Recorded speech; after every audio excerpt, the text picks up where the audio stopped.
प्रभु जगन्नाथ जगन्नाथ मंदिर आम उद्यवट धाम जगन्नाथ अच्छा से केमती लक्ष्मी रही ये हूँ आम माँ लक्ष्मी मंदिर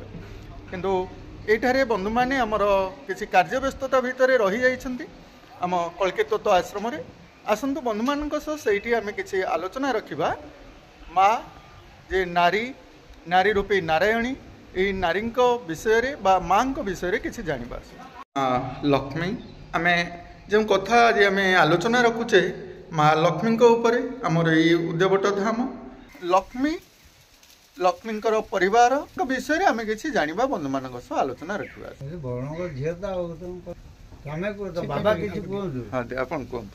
वरुण राजा झील माँ लक्ष्मी सान्ताणी जगन्नाथ जगतर पड़जाती माँ से माँ आमर जो गुरुवार माणबसा बही बर्तमान माँ मैंने गुरुवार पाठ कर मार्गशीर मसरे माण पढ़ाऊँ यही तो मार्गशीर आरंभ है प्रथम गुरुवार पड़ुची नहीं सी प्रथम जो मंदिर में विशृंखला हल्ला से प्रतिदिन बुली बुली साई साई समस्त बुलाती से बलदेश्वर बलराम विरोध करते जगन्नाथ कहते माँ कहले ना मोर समस्ते जगत माँ समस्ते मोर पिला मु समस्त द्वार को जाए कौन विरोध करते तुम जो अछुआ भेद चंडाला घर आउ हरिजन घर जा पाद दौच आसी बड़ देवले बसुच से बलराम जगन्नाथ कहले तुम लक्ष्मी पुओ सी आरोधी कर प्रभु कथा माँ जिते शुणिले माँ बड़ दुख कले कले बरं आपण मत न रखिपारती किंतु मोर भक्त मान घर को मुझे से माँ भक्त मान प्रभु पाखर बाहरी जाते प्रभु 12 वर्ष बुली जहाँ दरिद्र हेले माँ को अभिशाप जो बड़ देवल को माँ पुणी प्रभु जाए पहुँचले घरे फेरियापाई कहले से सागर कथा रखी प्रभु जदि बड़ देवल को जी आप भाई की कहतु बड़ देवल कौन सी भेदाभेद रही आचारनाल विप्र समस्ते एकर मुखरे मो कैबल्य देवे समस्ते एकत्र रहे एवं जो माँ जो पथ थिला आमर कलिजुग ये माँ मैंने से भेदाभेद भूली समस्ते परस्पर को भल पाई निज परिवार को भल पाई जदि आम आम घर परिवार समस्ते एकत्र हो माँ को सेवा नीति आदर्श रहा ताले आम परिवार मंगल हम जगतर मंगल लक्ष्मी पुराण रे ताहा होची कौन ना श्रिया चांडालुणी पाखर से घर को जाते प्रसाद सेवन करते से जगन्नाथ बलभद्र बाहर कर देते यहाँ कौन ये लक्ष्मी पुराण अच्छी ना आउ कौन किंवदंती बही आउ कि अच्छी हाँ ये विषय देखा गले लक्ष्मी पुराण तो गोटा पुराण रे गणिता नुह यहाँ हूँ खंड पुराण आज्ञा ये यही कम दिन भितर बाहर ये पुराण एमती खंड पुराण लक्ष लक्ष लोक बाहर कर गोटा भांडामी हिसाब से चली जगन्नाथंकर जो आविर्भाव से यही कलिजुगे एवं जहाँकि 1200 वर्ष पूर्व किंतु ता पूर्व जो शक्तिटा रही जाइए जो देवी शक्तिटा से देवी शक्तिटा ऊपर देखा गले सर्वप्रथम प्रथम जो ब्रह्म सृष्टि होता ब्रह्म जो सृष्टि कला से लिखिं जे आद्य गणना सत्य जुगे से ब्रह्म हो बेनी भागी प्रकृति हुए एक अंश द्वितीय पुरुष प्रकाश जो प्रकृति एक अंश हो जाती नारी आविर्भाव होती प्रकृति रूपिणी आ गोटा पुरुष रूपिणी तेज से प्रकृति रूपिणी नहीं किए कौन लक्ष्मी किए कौन पार्वती किए कौन दुर्गा केते प्रकार नारी ना देका प्रकृति रूपिणी चली किंतु तार प्रकृत सूक्ष्म तत्व हूँ जे सी ब्रह्मटा दी भाग गोटाए भाग हूँ प्रकृति आ गोटा भाग हूँ पुरुष तेणु ये प्रकृति पुरुष उपर बर्तमान रिसर्च करके देखा गले लक्ष्मी सी जिते तार ये वेद गुड़ाक लिखिदे त्रिशक्ति उपर गोटाए आध्यात्मिक अच्छी गोटे आधिदैविक अच्छी गोटे आधिभौतिक अच्छी से नारी जिते आध्यात्मिक जाऊँगी लक्ष्मी से नारी जिते दैविक शक्ति जाऊँगी से हत लक्ष्मी से मानसिक गति से दुर्गा तेणु यही स्टेज को सी आसती कहीं ये त्रिशक्ति जिते सृष्टि परिचालित होती तेणु ये त्रिशक्ति की नहीं सी तार काया को विस्तार कर देखा गले गोटाए आद्याशक्ति जमी गोटे पैसा गोटे मुद्रार 2 पट गोटाए पुरुष गोटाए हूँ नारी सेमती यही लक्ष्मी से दुर्गा से सबु शक्ति की से जिते प्रकार आजिकल ये बर्तमान बाहर कर संतोषी माँ ये संतोषी माँ 50 वर्ष तले संतोषी माँ किसी ना गंध नथला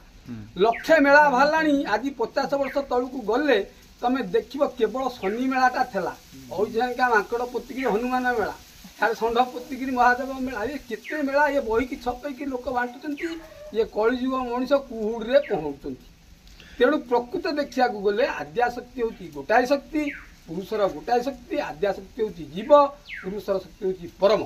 यारी भितर जदि सूक्ष्म आलोचना करा जाए से लक्ष्मी होती किए सीना लक्ष्मी होती ब्रह्मरु गोटे पटर प्रकृति रूपिणी जे कि से सृष्टि कर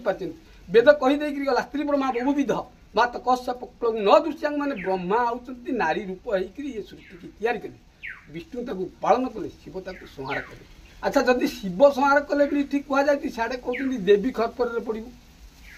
देवी खरपता सीटी गुड़ा कि शक्ति अच्छी देवीर सीटी जदि शिवंकर परम पुरुषर शक्तिटा संहारण करुँची देवी शक्ति से उभय मिसी जाइंट सेटा सूक्ष्म स्तर विचार ताकू जीव गला बेलर कथा कहले आध्यात्मिक स्तर में बुझे से एत बाट जा आम दरकार नहीं किंतु सेठी जितेबाला भीम भाई ये अच्युतानंद दास कहले ओमती अक्षर अनंत हेले अनंत पर अर्धमात्रा देले अर्धमात्रा पर बिंदु निर्मित बिंदु पर बाबू अनादि स्थित जदि परम ब्रह्मटा बिंदु हो गला आद्याशक्तिटा रहीगला बंधन तेबे आमे समस्त तो वो भितर रहिले बंधन आमको छाड़ब ना परम पुरुष कति ये बड़ सांघातिक जिनस लिखिजे तो किंतु जदि छाड़ केते छाड़ ना जिते मरब से आद्याशक्ति उठे जाए ये जीव जा परम कति आत्म उन्मीलन कर आत्मसमर्पण कर दीटा जो एकाठी जीवे ये शरीर प्राणवायु जीव ये घटू छाड़े बहु गहन कथा नारी रूपी नारायणी बा अवतार नहीं जमती प्रभु नारायण 10 अवतार आसी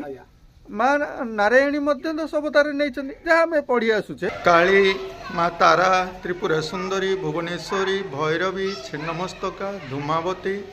बगलामुखी मातंगी कमला वर्तमान समय एमती आसी बा आगुरु सत्य जुगे थला त्रेता जुगे थला द्वापर जुगे थला कली जुगे थला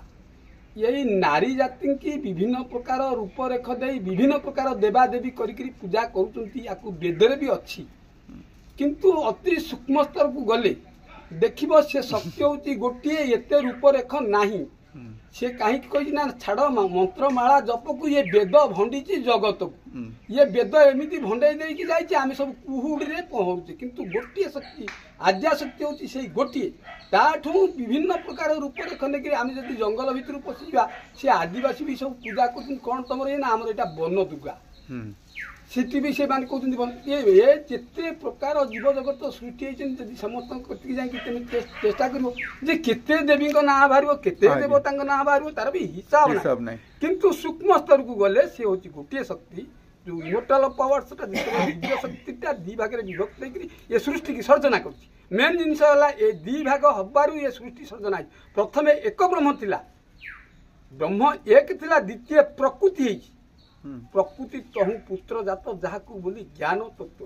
ता भितर पशिल तो बहु गहर विज्ञान आज चलती वस्तु उपर जिते जिनिस साइंटिस्ट मैंने आज गढ़ी से गुड़ाक सब वस्तुजात किंतु आध्यात्मिकटा अवस्तु सीटी वस्तु काम देखबनी केवल भाव आ भक्ति द्वारा सीटी परिचालित हो तो आमे मां मध्य हम धरित्री को मां धरित्री होची वस्तु जे कि से जीव जाय कि शरीर शरीरटा होची वस्तु तेनु सेटा होची अवस्तु परमटा ता भितर जे होची से होची अवस्तु प्रकृति को आमे मां कहूचे प्रकृति बोली काहू कहूचे प्रकृति होची सृष्टार जो सृष्टि ब्रह्मरु जो सृष्टि तैयारी हला ब्रह्मटा जते दी भाग होइकरी गोटा सृष्टि तैयारी कला से सृष्टि रे होची प्रकृति तेणु प्रकृति हुए एक अंश द्वितीय पुरुष प्रकाश प्रकृति जिते सृष्टि तैयारी कला सब जिन वस्तुर तैयारी हला सृष्टि अवस्तुटा रहीगला परम आमे तो समस्त माँ बोली कहूचे आज्ञा गो माता कहूचे आम धरित्री माता कहूचे ये सब को आमे जो देखुचे आमे